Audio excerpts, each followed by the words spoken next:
Brother Ron, and welcome to We All Be News Radio and TV, the news-free Dixie for the 21st century.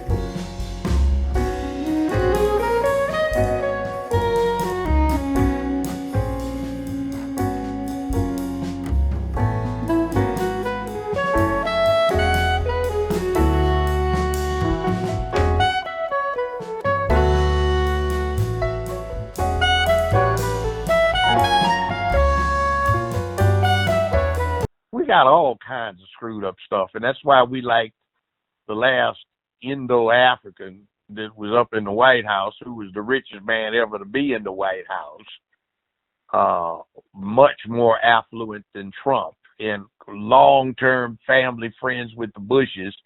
That's why Michelle and George W. always grinning at each other when he gives her a piece of candy, because they're family friends from way, way back through her hubby and his stepdaddy being family friends. Mm-hmm. You know, it's a cabal. And then you look at the DNA that they put out. It was an interesting little feature. Turns out Warren Buffett, one of the big billionaires in America, Dick Cheney, one of the sorriest ass fools to ever be in politics, and Barack are all blood relatives through his mama. Mm-hmm.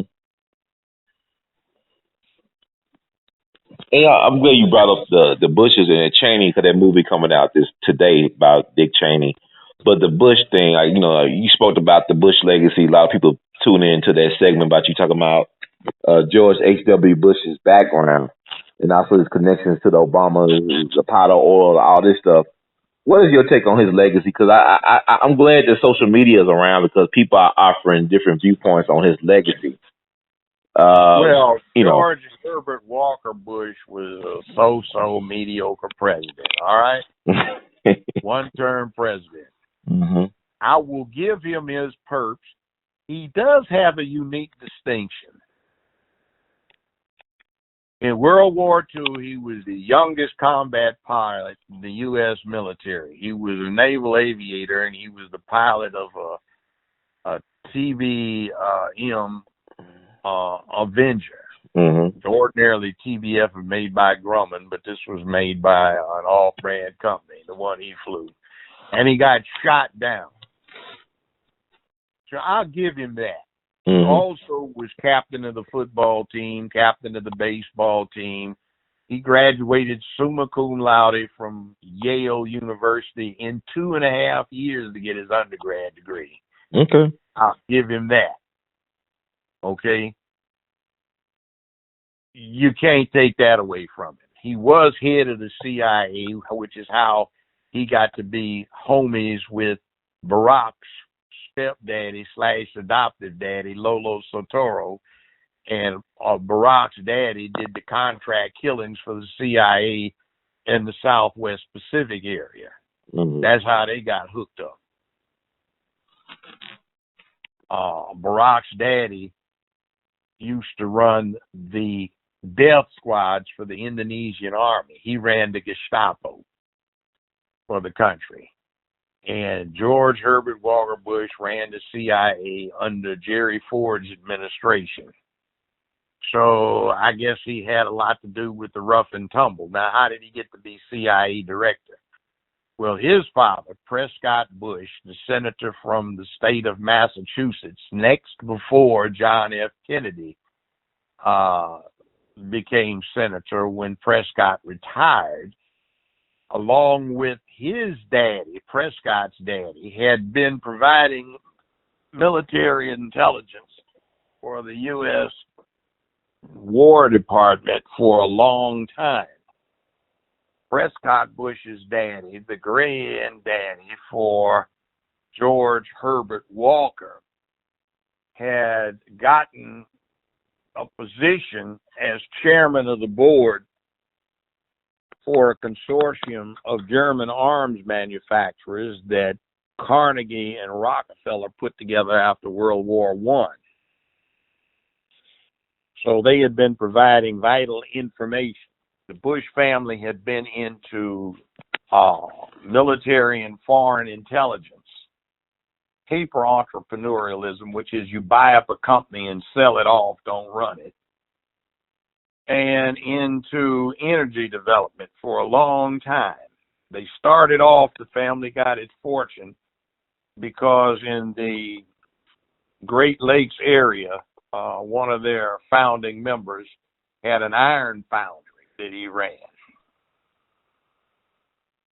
George Herbert Walker Bush was benefited by Uncle Herbie, George Herbert Walker,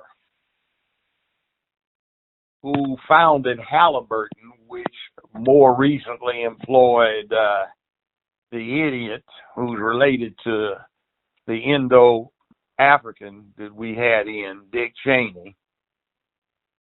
And Halliburton is a Bush-Walker family enterprise. George Herbert Walker assisted George Herbert Walker Bush, his nephew, to found Zapata Oil, which had the habit of buying up portions of people's mineral rights on properties that ringed places where George Herbert Walker knew oil companies would start pumping. So they would go in and give people cash, minimal cash, but you know, these people out in the middle of a Texas desert, any amount of cash was appreciated. And they'd get 5%, 10, 15, 25, 30% of the mineral rights, depending upon what they pay them. And then within a couple of years, the oil companies would start pumping and paying out what was due under the mineral rights. See where that goes? And they got very rich. And then he set up Zapata Offshore Oil, Inc. as a family holding company. And guess where that was chartered? That was in Kuwait. So it is what it is. It's a big cabal. So we can look at Gulf War I not as throwing evil Hussein out of Kuwait, but restoring the Bush family fortune, which had been wiped when Hussein nationalized all of the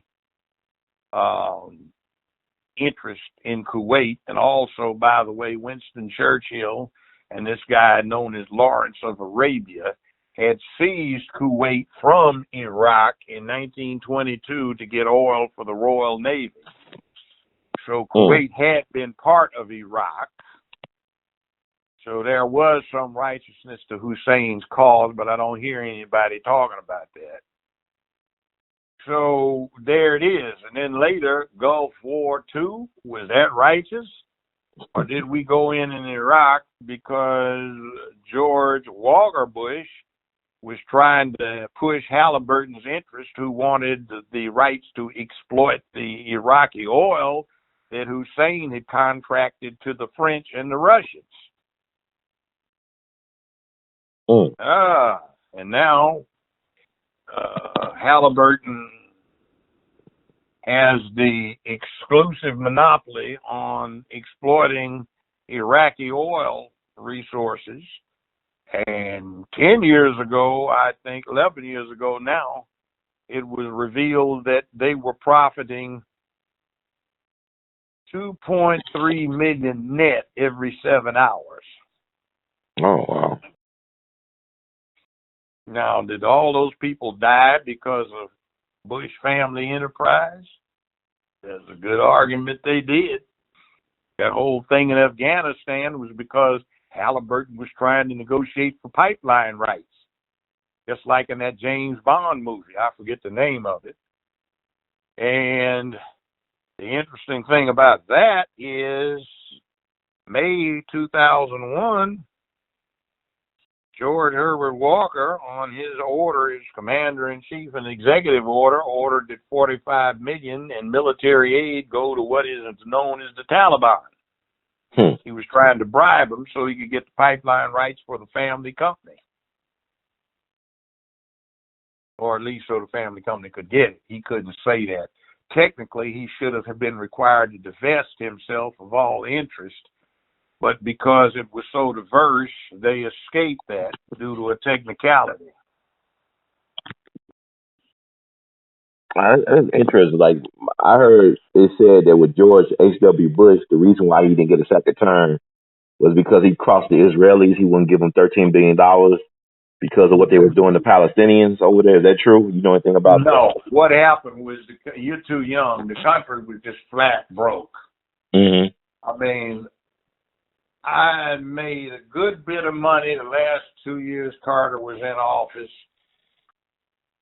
and the first year Reagan was in, and then all my clients started going broke, and everybody was going broke. That's when all of a sudden, overnight, you start finding homeless out in the streets under Reagan. That's when the American medical health care structure just collapsed under Reagan. That's when the tax structure just got completely whacked out of any realistic relationship to effectiveness. That's when a whole lot got wrong, and people were just tired of being broke. That's why Clinton got in. Mm. But we had gotten in if Ross Perot didn't run because he took like 18 or 19% of the popular vote. Russ Perot is one of these cranks, just like Ralph Nader. I actually enjoyed Corvairs. I own a Porsche. I've owned Porsches. And Corvairs drove just exactly like Porsches. The problem was it's just a car for an enthusiast who's willing to learn how to operate it. Mm-hmm. Now, what happened is Nader took a situation where you got a hot-performing car that some people needed to learn how to drive or got a little excessive trying to learn how to drive, and he deprived the ordinary people of a good-performing sports car, Corvair.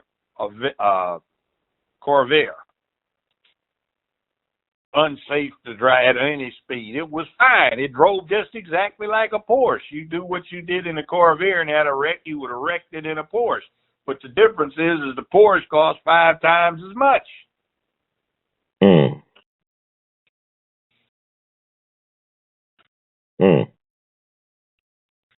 That's interesting.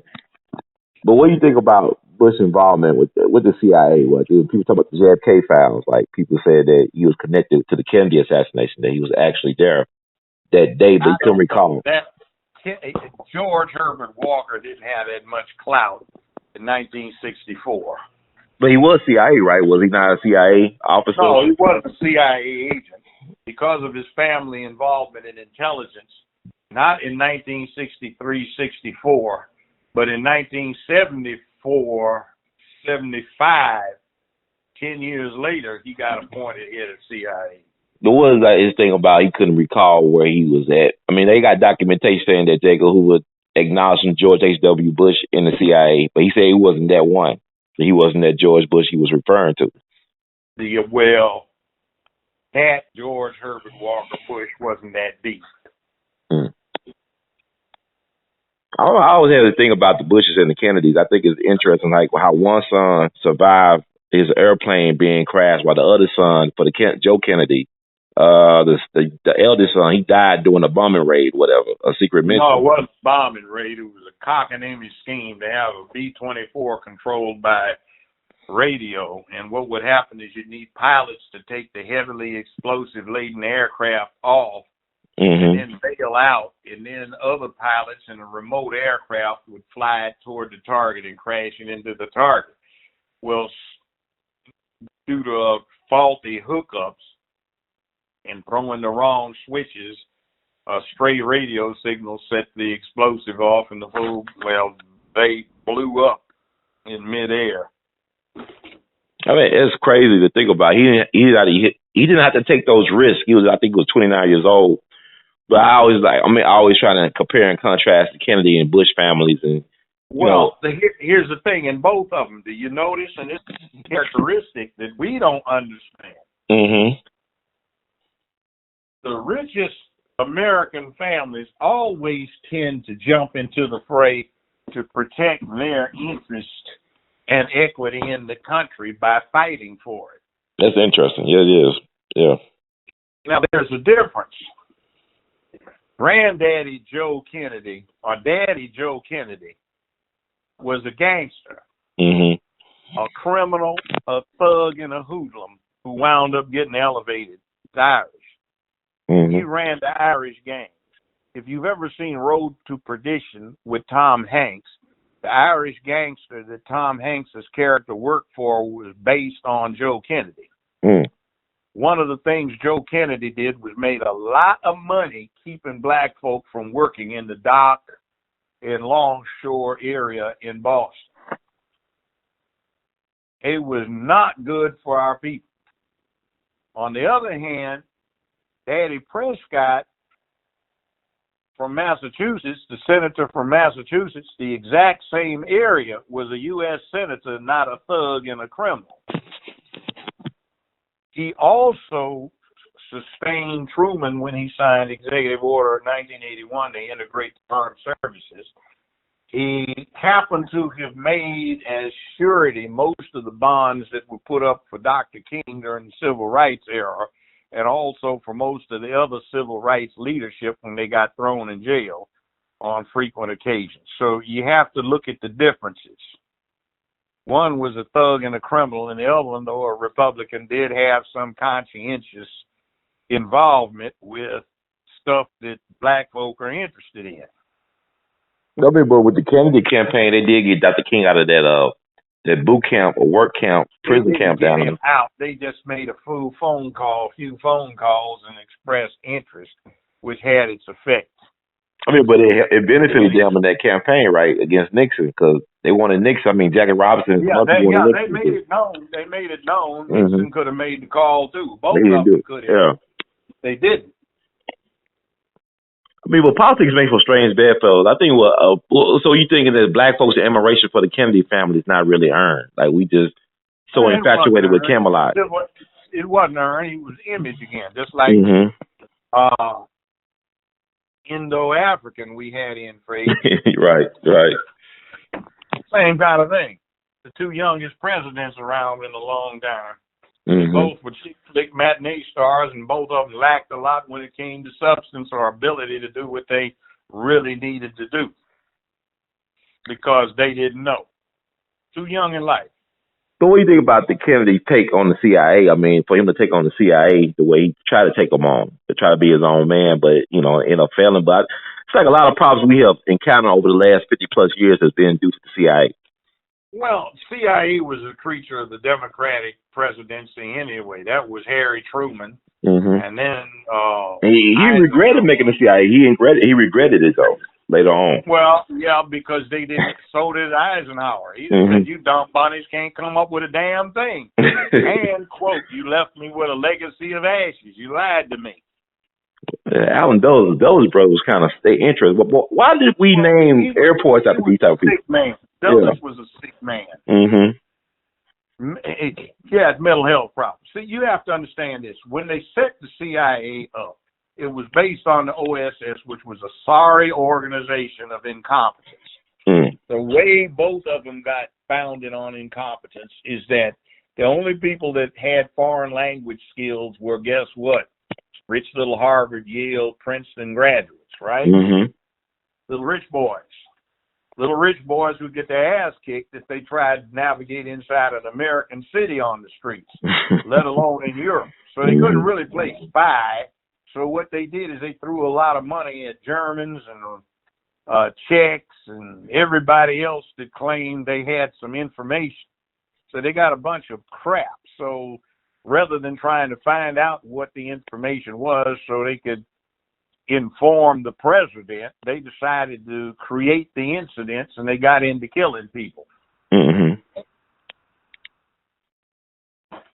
I mean, but all that history is available at your fingertips, but because we can't count money correctly anymore, we don't know how to critically think, and they try to suspend and get rid of freedom of expression and freedom of speech online. They're doing a whitewashing of everything. They're erasing everything, which is very disturbing. Because, people don't know about this history, but it's right there. The Dulles brothers, all this stuff. I'm hoping that Donald Trump will release the rest of the JFK files since George Bush 41 is dead. But who knows?